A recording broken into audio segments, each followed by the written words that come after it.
Hi friends, welcome back to my channel જેનસ kitchen. આજે friends આપણે સ્ટ્રીટ સ્ટાઇલ ટેસ્ટી અને સ્પાઇસી આલુ સેન્ડવિચની રેસીપી જોઈશું. ફ્રેન્ડ્સ, આ રેસીપી તમે તમારા બાળકોને લંચ બોક્સમાં આપી શકો છો, જે તમારા બાળકોને ખૂબ જ ભાવશે. આ રેસીપી એકદમ ઇઝીલીથી તૈયાર થઈ જાય છે. તો ચાલો રેસીપી સ્ટાર્ટ કરીએ. પહેલાં આપણે સેન્ડવિચમાં ભરવાનું બટાકાનું મસાલા સ્ટફિંગ રેડી કરીશું. તેના માટે મેં એક પેનમાં 2 ટેબલસ્પૂન તેલ નાખીશું. તેમાં 1 ટીસ્પૂન રાઈ, હાફ ટીસ્પૂન જીરું અને સાથે મીઠો લીમડો અને ચપટી હિંગ નાખીને થોડી વાર સુધી સાંતળી લો. હવે તેમાં સમારેલો હાફ કપ કાંદો, છીણેલું આદું નાખીને ફરીથી મિક્સ કરો. હવે તેમાં 1/4 ટીસ્પૂન હળદર, હાફ ટીસ્પૂન લાલ મરચું, હાફ ટીસ્પૂન જીરા પાવડર અને 1/2 ટીસ્પૂન ગરમ મસાલો નાખીને લો ફ્લેમ પર સાંતળી લો.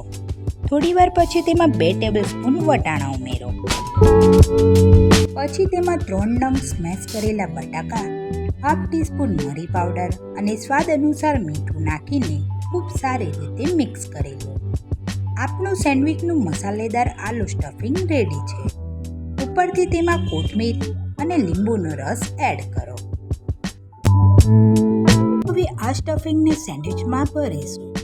હવે આગળની રેસીપી જોતા પહેલા વિડીયોને લાઈક અને ચેનલને સબસ્ક્રાઇબ કરી દો. સેન્ડવિચમાં સ્ટફિંગ ભરવા માટે એક બ્રેડ પર બટર લગાવો. તેની ઉપર ગ્રીન ચટણી આ રીતે સ્પ્રેડ કરો. હવે તેના પર આપણે રેડી કરેલું આલુનું સ્ટફિંગ કંઈક આ રીતે બ્રેડ પર લગાવો. હવે બીજા બ્રેડ પર બટર લગાવીને તેના પર ટોમેટો કેચઅપ લગાવો. આ બ્રેડને સ્ટફિંગવાળા બ્રેડ પર કવર કરો. ઉપર થોડુંક બટર લગાવો. હવે એક ગરમ તવા પર આ સેન્ડવિચને બટર લગાવીને બંને બાજુથી ગોલ્ડન બ્રાઉન થાય ત્યાં સુધી શેકી લો. તો આપની આલુ સેન્ડવિચ બિલકુલ સ્ટ્રીટ સ્ટાઇલમાં રેડી છે. તમે જોઈ શકો છો તે કેટલી ક્રિસ્પી અને ડિલિશિયસ બની છે. ફ્રેન્ડ્સ, તમને આ રેસીપી ગમી હોય તો તમારા રિલેટિવ્સ અને ફ્રેન્ડ સર્કલમાં શેર કરજો. તો આપણે મળીએ નેક્સ્ટ વિડીયોમાં. ત્યાં સુધી બધાને મારા જય ગણેશ.